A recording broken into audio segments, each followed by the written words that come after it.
Kush welcome to my channel जिसका नाम है एम्पायर ऑफ ई। तो today we have to discuss on the beat which is belongs to the electromagnetic induction that is a transformer. इसके हमने last video lecture में देखा था कि ट्रांसफार्मर की डेफिनेशन क्या थी, फंक्शन क्या था, कि ट्रांसफार्मर को किस तरह से बनाया जाता है। तो आज हम इस एक इंपॉर्टेंट पैरामीटर्स के बारे में बात करने वाले कि ट्रांसफार्मर वर्क कैसे करता है। मैक्सिमम बच्चों को कन्फ्यूजन होता है कि यार ट्रांसफार्मर वोल्टेज कैसे चेंज कर सकता है। तो ये सारा फंडा मैं आज आपका यहाँ पे क्लियर करने वाला हूँ। Okay, so today's our main view is the working principle of transformer.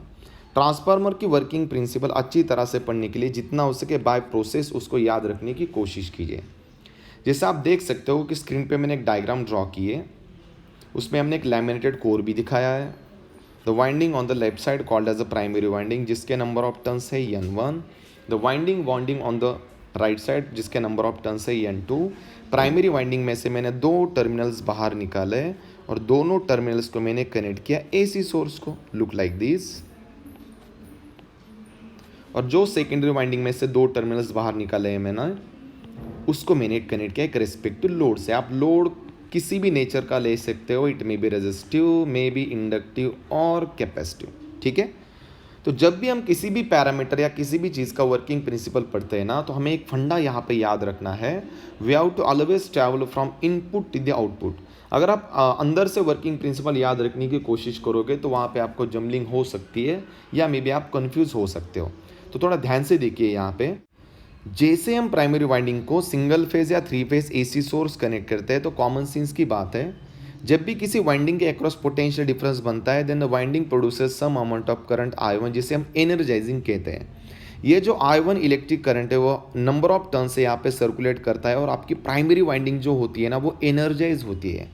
जब भी कोई प्राइमरी वाइंडिंग एनर्जाइज होती है तो एम्पियर सर्किट लॉ हमें क्या कहता है, अगर मैं किसी भी बॉडी में से इलेक्ट्रिक करंट पास करता हूं तो उसके साइड में एक इमेजिनरी पाथ बनता है जिसे मैग्नेटिक फील्ड या मैग्नेटिक फ्लक्स कहा जाता है। अगर मैं राइट हैंड ग्रिपिंग रूल के हिसाब से देखता हूं, जब भी प्राइमरी वाइंडिंग में से इलेक्ट्रिक करंट ट्रैवल करता है तो वहाँ पे एक ऐसा मैग्नेटिक फ्लक्स बनेगा जो मैग्नेटिक फ्लक्स उस कोर को लिंक करता है और वो मैग्नेटिक फ्लक्स ट्रैवल करता है from left side to the right side. अगर आप ऐसा सोच रहे हो कि ये मैग्नेटिक फ्लक्स कोर में से ही क्यों ट्रैवल करेगा, तो मैंने आपको पहले ही बताया था ये कोर हमने इस पाथ के लिए चूज़ किया है जिसका परमिबिलिटी जो होती है ना वो मैक्सिमम होनी चाहिए और रिलक्टेंस कम। जब किसी कोर की परमिबिलिटी हम बढ़ाते हैं तो वहाँ पे फ्लक्स लिंकिंग भी बढ़ता है। तो यहाँ पे कोर एक ऐसा मीडियम है जिसका सिर्फ और सिर्फ काम क्या है, फ्लक्स को पास करना from one side to the another side. जैसे आप डायग्राम में देख सकते हो, जब भी प्राइमरी कॉइल की वजह से फ्लक्स बनता है वो फ्लक्स पास होता है from left side to the right side और वो डायरेक्टली जाके लिंक करता है सेकेंडरी वाइंडिंग को।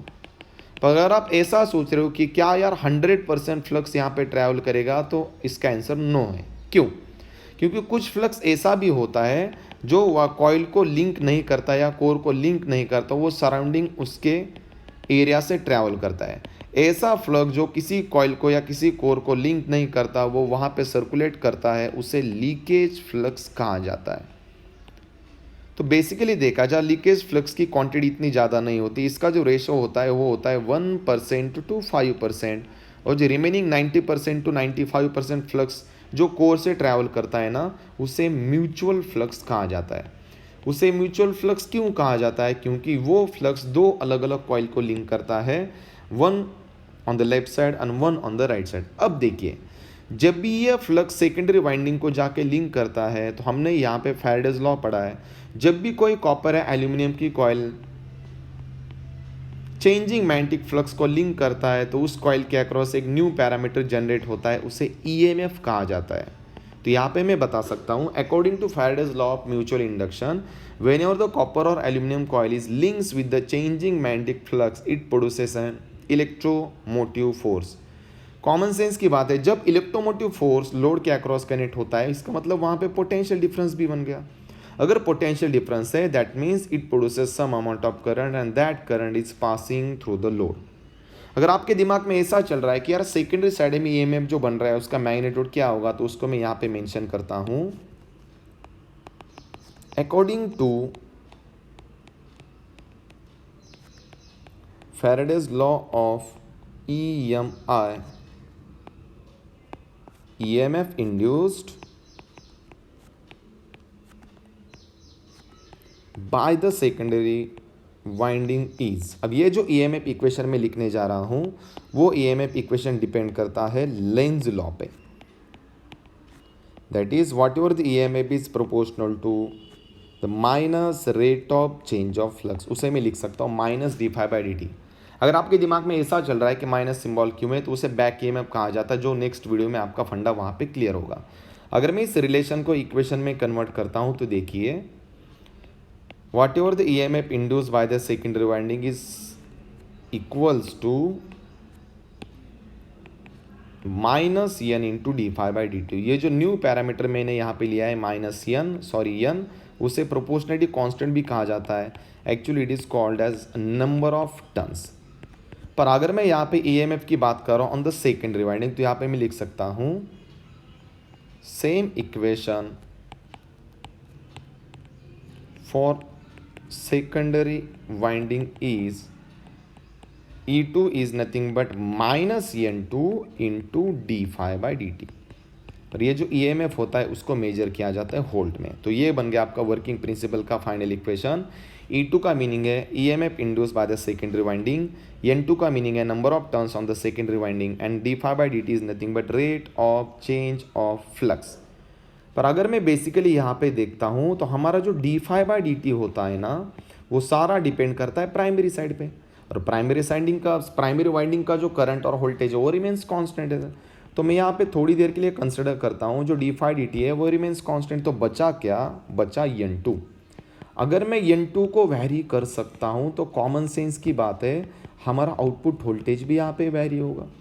तो यहाँ पे मैं लिख सकता हूँ whatever the EMF induce on the secondary side is directly proportional to the number of turns on secondary side.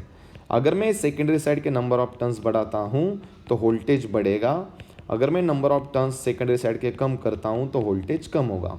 तो यहाँ से एक चीज़ क्लियर होती है कि अगर मुझे वोल्टेज बढ़ाना है तो नंबर ऑफ टर्न्स बढ़ाइए, अगर मुझे वोल्टेज कम करना है तो नंबर ऑफ टर्न्स कम कीजिए। पर आपको नंबर ऑफ टर्न्स सिर्फ और सिर्फ एक ही जगह पे चेंज कर सकते हो जिसे सेकेंडरी वाइंडिंग कहा जाता है। आप प्राइमरी वाइंडिंग को टच भी नहीं कर सकते और प्राइमरी वाइंडिंग में कुछ भी चेंजेस नहीं कर सकते। क्यों? क्योंकि primary winding is always connected to the constant AC source. Okay, फिर भी अगर आपको ऐसा लग रहा है कि यार वोल्टेज बढ़ रहा और क्यों कम होता है तो उसका रीज़न मैं आपको यहाँ पे बताता हूँ, ध्यान से सुनिए। जस्ट इमेजिन कीजिए कि मैंने यहाँ पे वोल्टेज बढ़ाया। अगर मुझे वोल्टेज बढ़ाना है तो मैंने यहाँ पे नंबर ऑफ टर्न्स भी बढ़ाए। अगर मैं यहाँ पे सेकेंडरी वाइंडिंग के नंबर ऑफ टर्न्स बढ़ाता हूँ तो उस वाइंडिंग की लेंथ भी बढ़ती है। तो हमें एक चीज़ तो पता है, रेजिस्टर का ओरिजिनल फार्मूला क्या है, रोयल अपॉन ए। अगर मैं लेंथ भी बढ़ाता हूँ तो वाइंडिंग का रेजिस्टर भी बढ़ गया। तो आप यहाँ पे देख सकते हो सेकेंडरी वाइंडिंग का रेजिस्टेंस बढ़ गया। अगर रेजिस्टेंस बढ़ता है तो करंट ऑटोमेटिकली कम हो जाएगा, करंट कम हो जाएगा तो पावर बैलेंस करने के लिए वोल्टेज बढ़ जाएगा। ओके, तो ये साइकिल आपको याद रखनी है। यहाँ पे अगर मैं सेकेंडरी साइड के नंबर ऑफ टर्न्स बढ़ाता हूँ तो length increases, resistance increases but current decreases. पर अगर मुझे यहाँ पे पावर को बैलेंस करना है तो यहाँ पे वोल्टेज बढ़ जाएगा। Okay, so guys this is called as the working principle of transformer. अगर आपको वर्किंग प्रिंसिपल में कोई भी कंफ्यूजन है तो आप कमेंट बॉक्स में लिख सकते हो। अगर ये बैक ईएमएफ कैसे जनरेट होता है, एडी करंट क्या होता है, ट्रांसफार्मर को किस तरीके से क्लासीफाई किया जाता है, सिंबॉलिक रिप्रेजेंटेशन क्या है, वो आपको नेक्स्ट लेक्चर में पता चलेगा। वंस अगर मैं इसका एल्गोरिदम यहाँ पे कवर करता हूँ, सबसे पहले मैंने ट्रांसफार्मर के प्राइमरी साइड को एसी सोर्स कनेक्ट किया। प्राइमरी वाइंडिंग एनर्जाइज होती है, उसमें से I1 करंट ट्रैवल होता है। According to ampere's law primary winding magnetic flux produce करता है, वो मैग्नेटिक फ्लक्स कोर को लिंक करता है। जैसे वो मैग्नेटिक फ्लक्स सेकेंडरी वाइंडिंग को जाके लिंक करता है, according to Faraday's law of electromagnetic induction EMF बनेगा on the secondary side and hence the current I2 is passing through the load. Okay, thanks for watching video, stay home, stay safe, see you soon on next lecture.